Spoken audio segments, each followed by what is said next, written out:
வணக்கம் நண்பர்களே, இது உங்கள் வாய்ஸ் ஆஃப் இயர். நீங்கள் பள்ளியில் படித்த காலத்தை நினைவு கூறுங்கள். ஒரு பிளாக் போர்டு, ஒரு ஆசிரியர், ஒரு டைம் டேபிள், ஒரே மாதிரியான பாடங்கள். ஆனால் எதிர்கால கல்வி முறை என்பது இப்படித்தான் தொடருமா? அல்லது நாம் அறிந்த கல்வி முறையிலிருந்து ஒரு முழு புரட்சியாக மாறப்போகிறதா? இன்று நாம் பார்க்க போறது எதிர்கால கல்வி எப்படி இருக்கும், அதில் மனிதனின் பங்கு என்ன?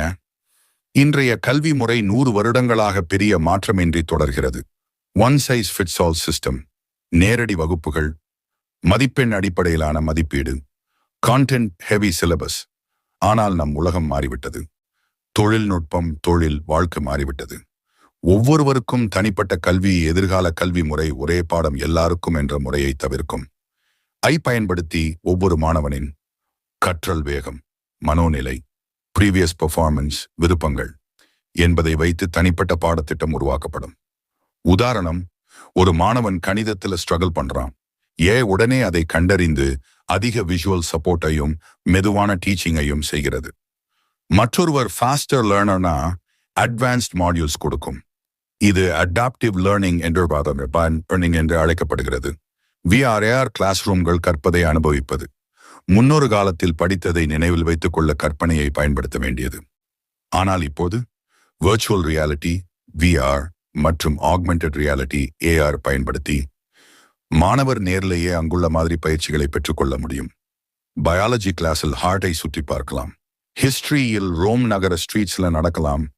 பிசிக்ஸில் 3D எக்ஸ்பெரிமெண்ட்ஸ் பார்க்கலாம். இது எக்ஸ்பீரியன்ஸ் பேஸ்ட் லேர்னிங். ஆசிரியர்கள், சட்பாட்ஸ், ரோபாட் உதவியாளர்கள்.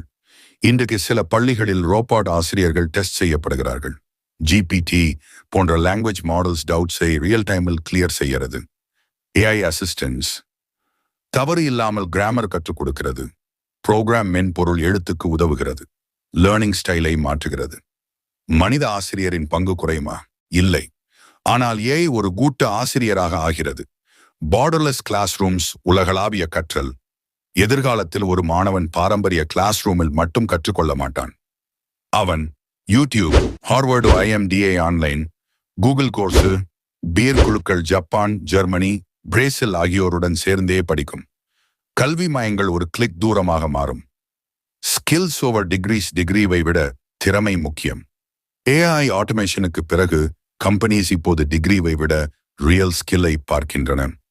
Coding, creative thinking, problem solving, digital literacy, emotional intelligence. எதிர்காலத்தில் பட்டம் மட்டுமல்ல, போர்ட்ஃபோலியோ,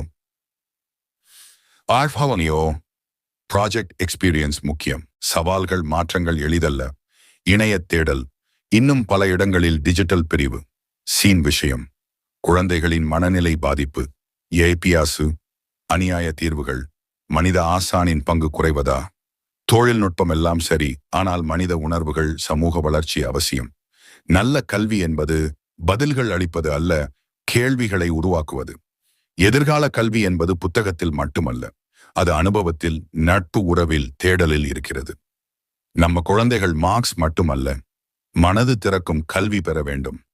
உங்க கருத்து என்ன? ஆசிரியர்கள் எதிராக மனித ஆசான்கள் யார் சிறந்தவர்? நீங்கள் எதிர்கால பள்ளியை எப்படி கற்பனை செய்கிறீர்கள்? கீழே காமெண்ட்ல பகிருங்கள். வீடியோ பிடிச்சிருந்தா லைக் பண்ணுங்க.